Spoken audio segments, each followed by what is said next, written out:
ॐ दामोदराय विद्महे रुक्मिणीवल्लभाय धीमहि तन्नो कृष्णः प्रचोदयात्।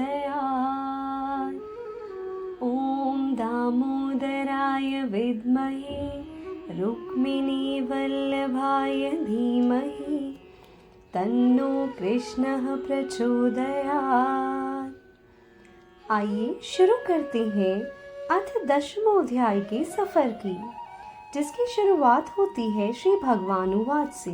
श्री भगवान बोले, हे महाबाहो, फिर भी मेरे परम रहस्य और प्रभाव युक्त वचन को सुन, जिसे मैं तुझ अतिशय प्रेम रखने वाले के लिए हित की इच्छा से कहूँगा।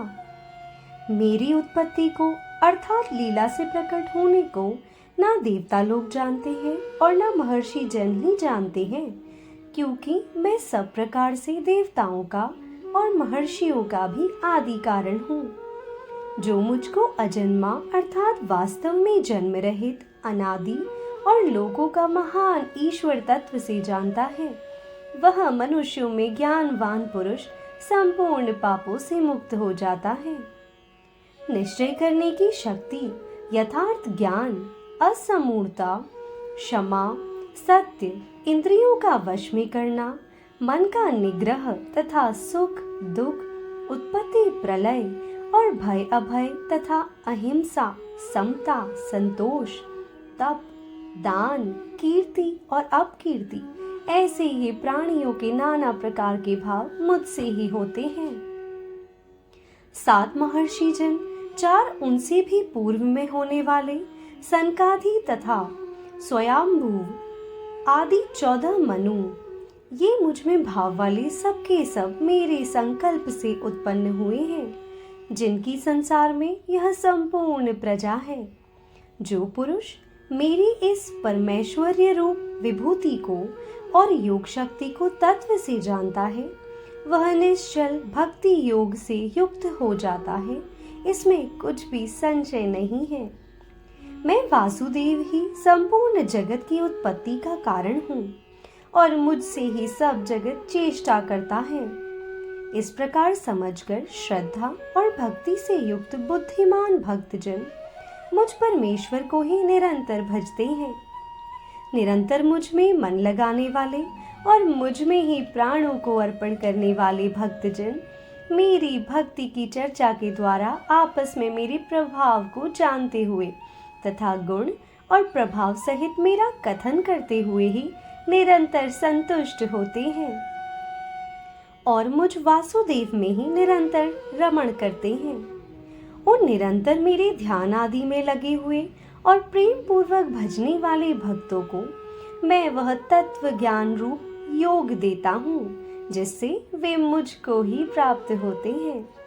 हे अर्जुन, उनके ऊपर अनुग्रह करने के लिए उनके अंतःकरण में स्थित हुआ मैं स्वयं ही उनके अज्ञान जनित अंधकार को प्रकाशमय तत्व ज्ञान रूप दीपक के द्वारा नष्ट कर देता हूँ। अर्जुन उवाच, अर्जुन बोले, आप परम ब्रह्मा, परम धाम और परम पवित्र हैं, क्योंकि आपको सब ऋषिगण सनातन दिव्य पुरुष एवं देवों का भी आदि देव, अजन्मा और सर्वव्यापी कहते हैं। वैसे ही देवर्षि नारद तथा असित और देवल ऋषि तथा महर्षि व्यास भी कहते हैं और आप भी मेरे प्रति कहते हैं। हे केशव, जो कुछ भी मेरे प्रति आप कहते हैं, इस सब को मैं सत्य मानता हूँ।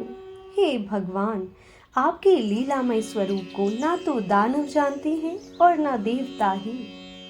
हे भूतों को उत्पन्न करने वाले, हे भूतों के ईश्वर, हे देवों के देव, हे जगत के स्वामी, हे पुरुषोत्तम, आप स्वयं ही अपने से अपने को जानते हैं। इसलिए आप ही उन अपनी दिव्य विभूतियों को संपूर्णता से कहने में समर्थ हैं, जिन विभूतियों के द्वारा आप इन सब लोकों को व्याप्त करके स्थित हैं। हे योगेश्वर, मैं किस प्रकार निरंतर चिंतन करता हुआ आपको जानूं, और हे भगवान, आप किन किन भावों में मेरे द्वारा चिंतन करने योग्य हैं।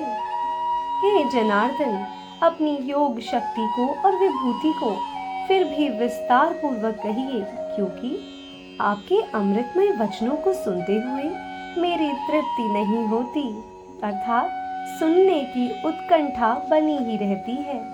राधे राधे।